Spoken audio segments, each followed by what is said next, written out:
when I got to Lagos, I worked as a petrol attendant in Cityway Yaba. And then I couldn't take the job because you will come very early and close late.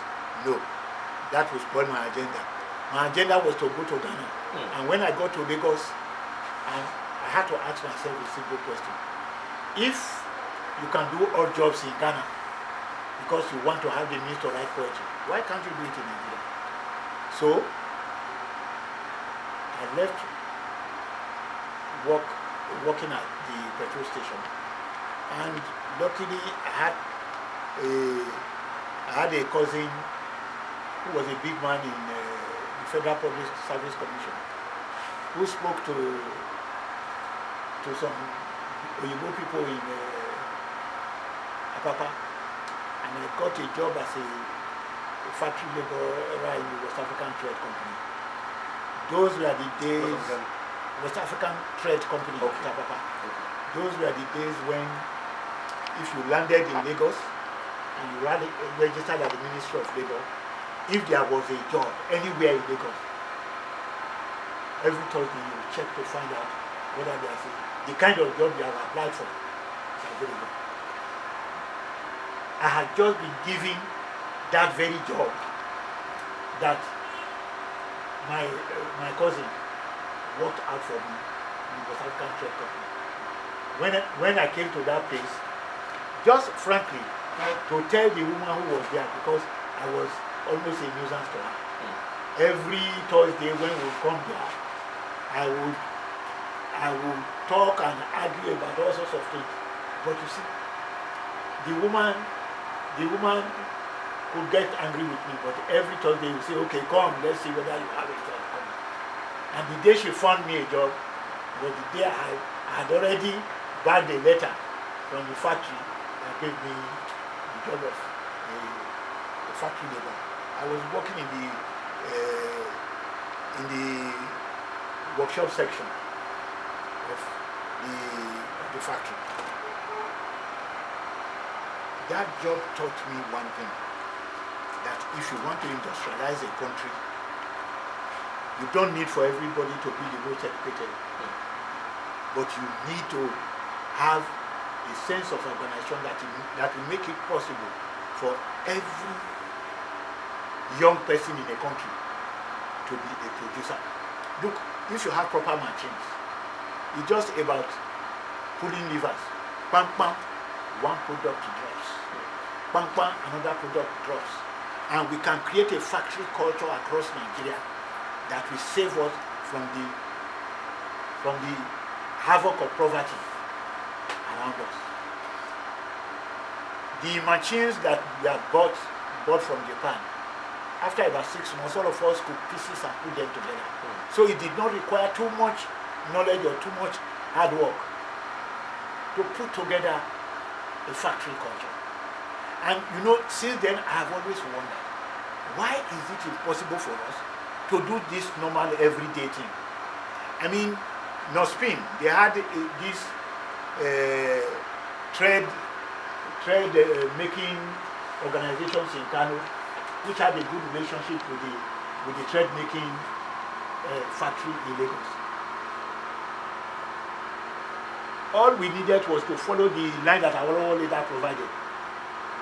Link Kano and Lagos by speed trade, and there will be one city, so that it will be possible for things happening in Kano to be related very easily to things happening in Lagos. But our politicians are blind and stupid, and they think that it is only the labor of corruption and tribalism that look. Ethnicity does not create the problems we are talking about. It is not because we are different in ethnic groups, no. Even if we were of the same ethnic group, many of the problems that they create today will still be there. But a serious leader who has provided general education for everybody would take into a factory anybody who qualifies. It doesn't matter whether you are from Togo or from the Congo. The factory doors are open. Anybody who can work there will be allowed in. So that today, when you still hear our leaders talking as if they need to bring all Fulanis from wherever, it's rubbish. Look, you don't need to create a special Fulani factory. Any Nigerian who qualifies to work in the factory will work there. And frankly, up to tomorrow, I'm asking myself, why do we not build factories by just training a few people who can build those kind of machines that we used in the thread making factory? The reason we are not doing it is that we are beholden to former colonial leaders and multinationals who do not want Africans to progress, and have Nigerian businessmen and people in government who dance to their tunes because they help in sharing loot. That is the only way to explain it. Nigeria can be an industrialized country within 5 years. With all the money we've been burning on all sorts of things, and we burn money on useless things. I was telling this fellow just now that the amount of the effective revenue we have in this country is about 30%. The rest is waste, corruption, and just foolery. And if we are serious about running a good country, look, why do we have to put jeeps on the road when the jeeps we can build in Nigeria are not being bought? If all of us bought the Nigerian jeeps, I can tell you they will refine their production methods. They will be able to compete with the foreigners who bring their vehicles for us to sell. Nigeria is not poor because we are lazy or uncreative. Nigerians are very hardworking and creative people. All we need is a leader who will not stand in our way. Because even if you don't mobilize us, Nigerians will mobilize themselves. So that when you are talking about leadership, it is not just about the capacity to make things happen, just the capacity to stop people from disrupting actual producers and wealth makers. That is all it takes. There's no country in Africa that can compete with us. But more than that is that the few countries in the world that can compete with us in the world are very, very few. How did you find working with the late Chifawo? What did you do? You know, Chifawo was a very organized person. If he gives you a series of assignments, he writes them down in his own notebook, and the next day he will tick those you have done and finished, and he will reassign those that have not been properly finished. So that at any time he gives you the job and needs you to go and do it your own way. But he monitors you with a consistency that makes it difficult for things to go amiss. And if you are working with a man who believes that all problems are solvable, there's a tendency in which you also have to work yourself into that frame of mind, that you can answer all questions. And I must confess, I had a way of also making him see that I can answer all questions, because no matter how difficult the question, I must have read about it somewhere. And if I've read about a problem, I managed to know how to vary it to suit any existing one. AWOLOWO, working with AWOLOWO made me believe that the education I was acquiring was the right one, and that there is no Nigerian problem that is not solvable. I have never doubted the capacity of Nigeria to solve the problems that are bound. I have always feared people who use either ethnicity, religion, or silly grudges to disrupt the capacity to bring people together to think well. Why was he so particular about free education? AWOLOWO never had a free ride in his educational career. He suffered to acquire an education. And I think it meant a lot to him, being a reader of labor, politics, and economics, to realize that it is not because they are white that they are better than us.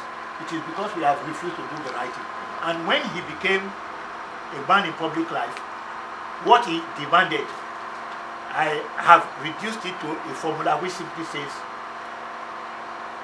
put all the knowledge in the English language into the indigenous languages, and put all the knowledge in the indigenous languages into English, equalize the relationship between all ethnic groups, and equalize the relationship between the colonizer and the colonizer, and let the world compete on that basis. In my view, no strategy has beaten it. And if we put all our resources, human and material, to the test, I believe that no country can beat Nigeria at that game. And AWOLOWO happened never to believe that we would not be able to stand up to the West.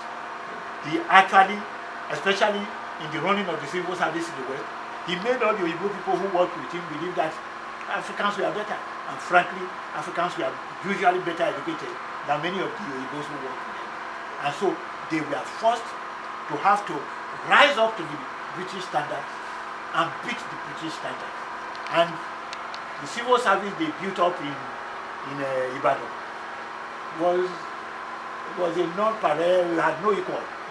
And therefore, if we were looking at what we could do, one of the reasons I think the colonizers and the West in general did not like AWOLOWO was that he was a very arrogant believer in the capacity of Africans to beat the white man at any game.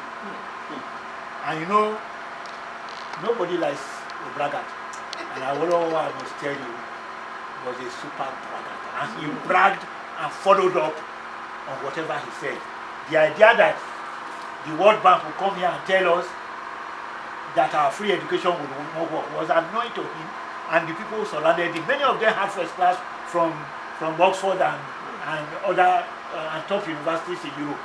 Then you start wanting to treat them like, no, they showed the Igbo people who worked with them that they were better. And they proved it to the World Bank that irrespective of what they thought of our plans to make education and health free for a certain age grade, I mean, we will do it against all their presumptions or presuppositions. And my God, they succeeded. But sir, that kind of personality, would he have survived in Nigeria's politics? Let me put it that way. Because I always said that if he became the head of state, all those who are abusing him will eat from his part. You know why I believed him? Yeah. If AWOLOWO told you that he was going to build a road through your village, he will build it. I mean, one of the best photographs I have of him is of AWOLOWO pressing the tap in Ekoma and